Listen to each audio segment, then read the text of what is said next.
Well, the sand fire right now is still growing tonight. It has now chewed up more than 35,000 acres, and it remains only 10% contained.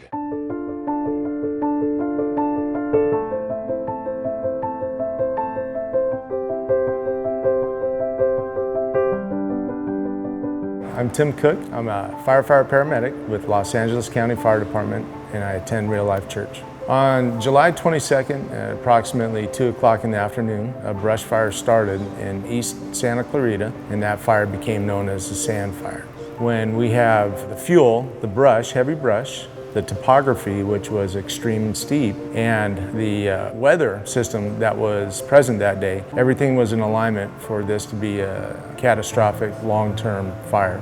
It was like trying to catch a racehorse. And that fire started making a run up Soledad Canyon. We started evacuating families immediately. My name is James, and this is my family, and we live here in Sand Canyon. Our neighborhood was the first one to be evacuated on Saturday afternoon. Even though we were thinking, even though this house were to go up in flames, even though we were hoping it doesn't, we were thinking we will be okay because we had so many people praying for us, people caring for us and reaching out for help. People do not want to leave their home. Quite frequently, they plead with us to please save their home. A house is a building, but a home is where family lives. And we're very cognizant of that. Hi, I'm Katie, and this is my husband, Thomas. So when I was a child in middle school, I found out that our home had burned down in a fire. So when this experience happened, it really brought back those feelings of insecurity. We don't have family in the area. We have a lot of friends, especially through Real Life. Our plan was to take both of our cars and meet somewhere. So our meeting place was Real Life Church. So it was Sunday night, we drive down, and it was just the time that the 5:30 service was getting out, and there were people from our life group that were just getting into their car. So they came over and just gave us all big hugs and kind of gave us the support we needed at that time. I knew I wasn't alone because other people in our life group were going through the same situation, evacuating out of Acton, their homes in Acton, evacuating out of here in Fair Oaks. So we had each other, we had the support, and we take care of each other. My name is Brad. This is my beautiful family. We've been members of Real Life Church for about 4 years, and we love it.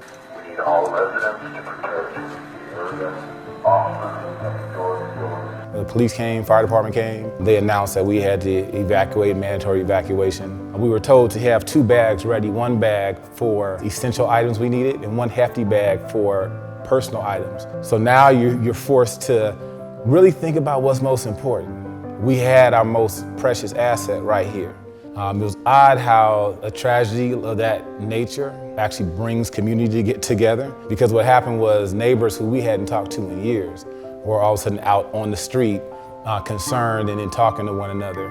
Then that sense of community was heightened when we had to go somewhere. We had one of our life group families, and they didn't bat an eye. They're like, "You're coming to stay with us." And there is 8 of us.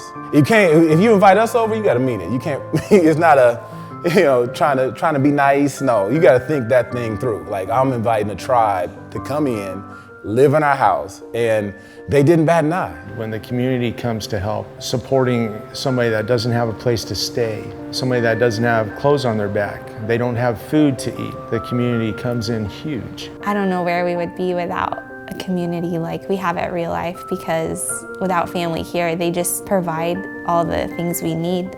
We needed a place to stay, and we needed just hope and love and peace, and God just worked through them to give us those things. Over the full course of the duration of the sand fire, there was over 3,300 firefighters that were assigned to that incident at some point in time. To the firefighters, a big thank you to them, because they come out here and do what they do and protected our community, which is pretty awesome. To risk their life to protect our home, our family, we were very grateful and very thankful, and we just want to say thank you for the firemen and the first responders. You know, in this day and age with so much divisiveness going on in the world, it was great to see during a time of tragedy what the world really looks like. And really it looked like people helping people no matter what. You know, these individuals leave their families to protect ours, and it was evident during that time. You know, you see people's true character.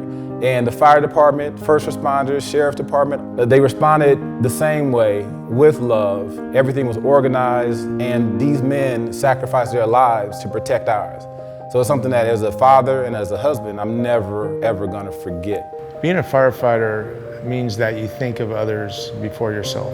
And that is the mantra for all of us. And that's what God wants us to do through His Son, Jesus Christ. Always thinking about others before yourself.